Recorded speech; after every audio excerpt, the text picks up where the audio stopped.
বোরো ধান কাটায় ব্যস্ত সময় পার করছে নেত্রকোনার কৃষকরা। হাওড় অঞ্চলে প্রায় ৭৬ ভাগ ধান কাটা সম্পন্ন হয়েছে। এই বিষয়ে আরও জানাতে সরাসরি যুক্ত হচ্ছেন সহকর্মী জিয়াউর রহমান। জিয়া, চলতি মৌসুমে কৃষকরা কেমন ফলন আশা করছেন আমাদেরকে জানাবেন।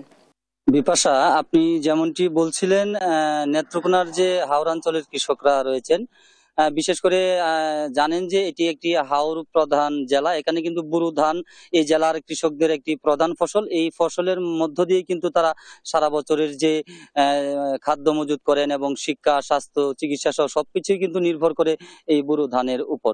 তো এই বছর আমরা কৃষকদের সঙ্গে কথা বলে যে বিষয়টি জানতে পেরেছি, যে তারা কিন্তু ফলন তাদের বেশ ভালো হয়েছে এবং যে বাজার মূল্য রয়েছে ধানের, তাতেও তারা বেশ খুশি। আমি আপনাদেরকে একটু দেখাতে চাই। এই মুহূর্তে আমি যে জায়গাটিতে আছি সেটি হচ্ছে জেলার মদন উপজেলার একটি হাওর।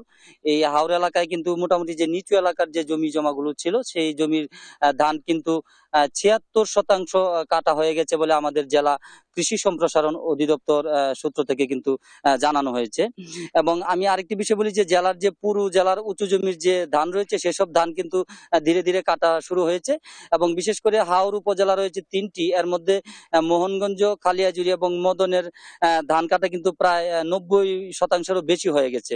তো কৃষি সম্প্রসারণ অধিদপ্তরের যিনি কর্মকর্তা আছেন, তিনি আমাকে জানিয়েছেন যে এই যে নেত্রকোনার যে হাওড়া অঞ্চলের যে ধান কাটা, তা মোটামুটি শেষের পথে। যদি সামনের কয়েকটা দিন যদি তেমন কোনো প্রাকৃতিক দুর্যোগ যদি দেখা না দেয়, তাহলে কিন্তু এই জেলায় ধানের উৎপাদন লক্ষ্যমাত্রা নির্ধারণ করা হয়েছে আপনার ১২,৬৩,০০০ মেট্রিক টনের মতো, যা তারা উৎপাদন করতে পারবেন বলে আমাদেরকে কৃষি সম্প্রসারণ দপ্তর কিন্তু জানিয়েছে। তো এই ছিল আমার কাছে নেত্রকোনার যে হাওড় অঞ্চলের কৃষকরা যে ব্যস্ত সময় পার করছেন বোরো ধান কাটা নিয়ে, তার সর্বশেষ পরিস্থিতি।